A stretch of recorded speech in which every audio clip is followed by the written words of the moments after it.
O Mori vai ter que decidir entre salvar a sua amada ou destruir um universo inteiro? Isso não faz com que tudo seja parte do plano dela? Era tudo um plano da Ellie. Que loucura foi esse episódio 8 de Rick and Morty The Anime? Sinta antes de pensar. Bora trocar uma ideia e analisar esse episódio junto comigo depois da vinheta. Vamos lá!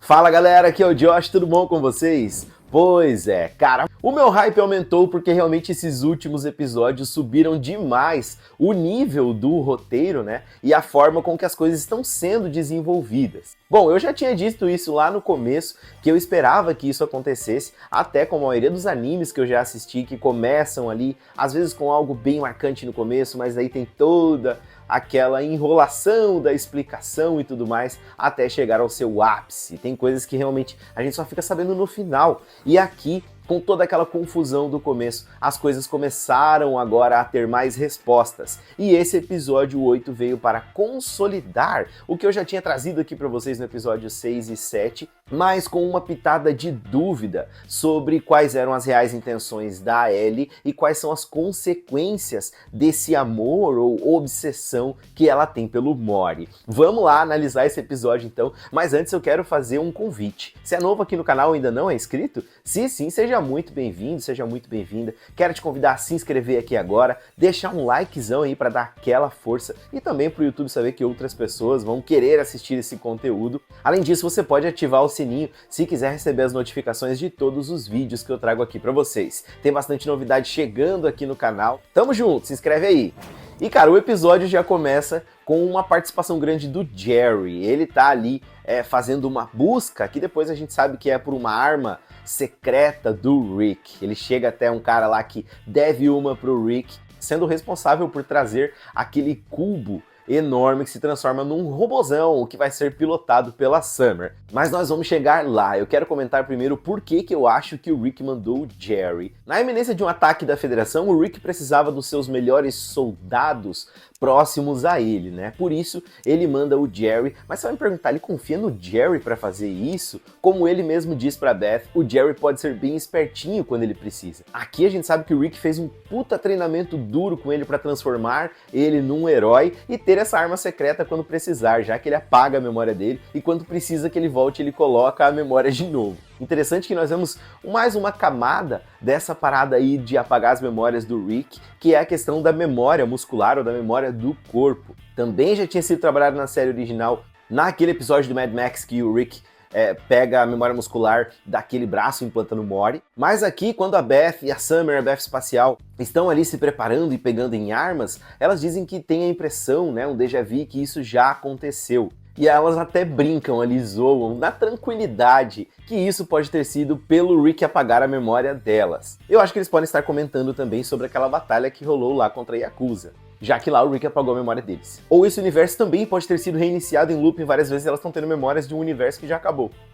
E lá na garagem o Rick e o Mori estão conversando sobre a bomba de entropia. O Rick tá dizendo que aquilo pode aniquilar tudo muito rápido e que não foi ele que fez, mas sim o Rick cabeludo, ó, da mesma forma que eu tava chamando ele. Destaque para essa cena aqui que nós vemos a caixa, né, com coisas de viagem do tempo, mas tá escrito de forma diferente. Time. O travel ali não é travel, tá todo zoado, parece um T-H-H-E-L, e tá escrito staff ao invés de stuff. Não é as coisas, aqui está escrito como se fosse a equipe. Para deixar claro que esse aqui não é o mesmo universo que a gente acompanha na série original. E então o Mori diz que conheceu o Rick cabeludo já lá no jogo, e o Rick explica então que o que estava acontecendo lá dentro na verdade era real, porque ele misturou fluido de portal e acabou mesclando uma outra dimensão com o jogo. Revelações. O Rick revela para o Mori que aquele trocinho ali dentro da bomba de entropia é na verdade o corpo original da Ellie, e que quando o Rick foi lá para o universo original de onde veio tudo aquilo ali, o universo do Rick cabeludo, na volta para a sua dimensão, foi que a Ellie se originou como antimatéria daquele dispositivo nesse mundo, no mundo deles. Que coincidência, não? Como a própria Ellie diz, não existem coincidências nesse universo. Mas aí é que vem uma explicação que fecha com aquilo que eu trouxe no outro vídeo explicando sobre antimatéria. Matéria e antimatéria não podem coexistir, elas causam aniquilação mútua. Isso é física. Então ele deixa claro pro Mori que se eles continuarem coexistindo ali, logo logo a Ellie tende a desaparecer, assim como o dispositivo também. Pô, e é uma cena bonitinha e triste, cara, porque o Mori se acaba de chorar, né, porque é ela e tal, e o Rick diz que ficou com dó dele e que vai bolar um jeito pra tentar ajudar o Mori para que isso não aconteça. Então nós vemos uma primeira nave da Federação avisando, né, para que os cidadãos, ou como ficou na dublagem, cidadões, meteram essa, enfim, evacuassem o local porque eles estavam lá para prender 3 dos fugitivos mais procurados da galáxia. A Beth Espacial, o Rick, e o terceiro a gente fica aí entre o Mori e a Ellie, mas acredito que seja a Ellie. A batalha contra a Federação Galáctica. O Rick, na verdade, tem tudo meio que planejado, né? Qual é a forma que ele vai fazer. Então, a Beth Espacial convida a Ellie para que juntas elas vão até a banheira, a nave espacial, para derrubar. A Beth fica protegendo a casa junto com a Summer, que está controlando aquele robozão. A Summer desse universo realmente adora mexer com a tecnologia, até mais do que a Summer que a gente acompanha na série. E para ajudar a Beth e a Summer, o Rick leva o Jerry até lá a sala dos pulverizadores e coloca nele a memória, né, do super-herói Jerry Smith. Enquanto isso, ele diz pro Mori que se ele quer salvar a Ellie, eles têm que ir lá ver o cara que criou tudo aquilo. Destaque para a batalha em si, né? Eu achei muito massa a animação ali do robozão da Summer atacando aquelas naves e a Beth Espacial junto com a Ellie se deixando ser capturadas pela Federação com um plano de destruir ali a nave pela parte de dentro. A Federação aqui, aliás, muito mais engajada e poderosa do que estamos acostumados lá na série. E aí você pode se perguntar, né, como é que eles sabem que o Rick tem a tal da bomba de entropia? Lembre-se, eles estavam espionando o Rick. Ah, e um detalhe, a Beth Espacial pede reforços lá para o Defiance dela de revolucionários em um momento. Enfim, o Rick leva o Mori lá para a dimensão do Rick cabeludo então, e provavelmente é o QG do Defiance, onde o Space Mori, o Mori espacial, ficava ali junto com ele e com a Ellie. Inclusive um guarda se assusta, né, onde o Rick explica pro Mori que o Mori daquela realidade já estava morto. Enquanto isso, nós vemos que a Summer e a Beth deram conta ali dos agentes da Federação, só que quando ela menos espera, centenas de naves estão descendo para atacá-la. E o Rick cabeludo fala que faz tempo que ele não vê o Rick, e o Rick diz pra ele, ué, mas eu te vi há alguns dias. Essa disparidade de tempo é justamente por conta do dispositivo de entropia e daquele paradoxo que eu falei para vocês de que o Rick cabeludo só escolheu ter uma outra vida quando o Rick apareceu lá com o dispositivo de entropia no universo dele. Mas como vimos, foi o Rick cabeludo que deixou a bomba de entropia lá na casa do Rick. Calma que vai ficar mais claro. Ou não. Esse Rick aqui é bem esperto, ele entendeu basicamente tudo o que está acontecendo sem o Rick cabeludo precisar ter explicado para ele só foi confirmando. Basicamente o que eu tinha entendido no último vídeo então era aquilo mesmo, o Rick cabeludo fez esse processo de reiniciar lá com a bomba de entropia utilizando a Ellie muitas vezes, isso é um loop gigantesco, porque na verdade ele não teve sucesso, só conseguiu chegar ao ponto de ele ter memórias dos outros universos que iam sendo reiniciados, mas não a ponto de ele conseguir mudar a questão do Mori espacial acabar por morrer. Então é aqui que ele confirma que o outro Rick foi quem mostrou uma nova forma de viver a vida dele, ou seja, não abandonar a família e assim não precisar utilizar o dispositivo de entropia. O próprio Rick cabeludo explica, né, que ele estava de saco cheio daquilo, que não importava o tamanho das flutuações, sempre as coisas acabavam se repetindo, o máximo que ele conseguia era um déjà vu de outras vidas. Isso porque a Ellie, para tentar convencer ele em um dos momentos que estava fazendo esse processo todo, disse que se as flutuações estivessem muito grandes, poderia surgir um novo universo, completamente diferente. Ou seja, um universo onde as coisas aconteceriam sem o Mori espacial morrer.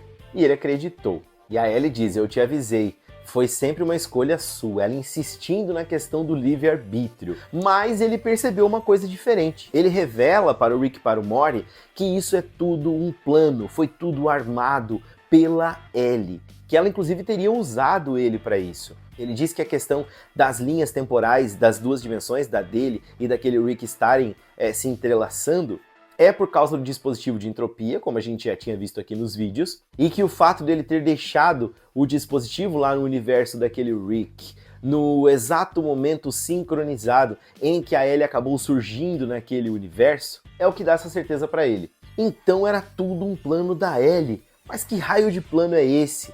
Ele explicou, cara. A equação toda que ele falou ali sobre as linhas temporais, sobre a Ellie surgir lá no mundo do outro Rick, sobre ele estar vivendo esse loop ali no universo deles, e agora quando ela conseguiu energia suficiente para conseguir escapar do espaço-tempo e se materializar no universo daquele Rick e daquele Morty, o dispositivo agora tem pouca energia, não tem o suficiente para mudar o fluxo do tempo de novo.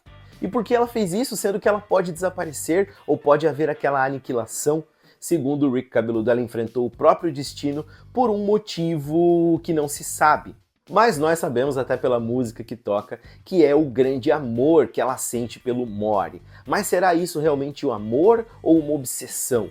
E então ele explica que se o Rick ativar aquele dispositivo, todo aquele universo vai desaparecer, já que não vai ter forças, energia suficiente para recomeçar, refazer o fluxo do tempo. Dessa forma, a Ellie pode então viver com o Morty no universo que a gente acompanha sem ter medo da aniquilação mútua, porque o dispositivo que é contraparte dela vai ter desaparecido junto com aquele universo. E como ele mesmo diz, né, com infinitos universos, então a extinção de um é praticamente imperceptível. Então, basicamente, esse era o plano dela, é a forma que a Ellie achou de mudar o destino dela. Mas com isso, destruir um universo inteiro? E essa grande escolha terá que ser feita pelo Morty. Destruir todo aquele universo e assim poder viver o seu grande amor com a Ellie? Ou salvar aquele universo e ver a Ellie desaparecer? Caramba, hein, Elliezinha? Que irado isso, cara. Tudo se costurando, se fechando nesse episódio 8. Agora a gente passa realmente a entender as motivações da Ellie, qual era o grande plano dela, né, utilizando-se da sua natureza para que o Rick criasse aquele dispositivo de entropia. Tudo isso para que ela pudesse ir para uma realidade e se materializar para sempre, para poder ficar com o seu Morty para sempre. Ou dar a escolha de que esse novo Morty possa fazer isso e querer viver com ela, mas assim destruir todo aquele universo que ela deixou para trás. Sinceramente, cara, que sensacional isso. Na cena extra nós revemos o momento em que o Rick Cabeludo tá transformado naquele outro personagem e ele entrega lá aquele bilhetinho pra Beth entregar pro pai dela, que até então ela nem sabia que iria voltar. E nós vemos uma cena muito parecida com o que nós vimos na cena da série original, com o retorno do Rick quebrando toda a garagem, mas é alguma garrafa diferente, aqui é outra realidade. Logo ele encontra a bomba de entropia com um bilhetinho enigmático do Rick Cabeludo. Enfim, cara, curti demais esse episódio. Agora, sinceramente, já passo a pensar que esse anime não vai ter nenhuma interferência nos acontecimentos lá do nosso universo original que a gente acompanha. Mas mesmo assim, o cara que assistiu só os primeiros episódios tá perdendo demais a forma com que está se resolvendo e com que as camadas todas apresentadas de forma muito confusa lá no começo parecem agora fazer sentido. O que você achou desse episódio? Deixa aqui nos comentários pra gente trocar uma ideia. Quero agradecer você que ficou aqui comigo até agora. Tamo junto, cara. Se você curtiu esse vídeo, não esquece de deixar um likezão aqui, se inscrever no canal e me seguir lá nas redes sociais. Um forte abraço e até o próximo vídeo. Tchau, tchau.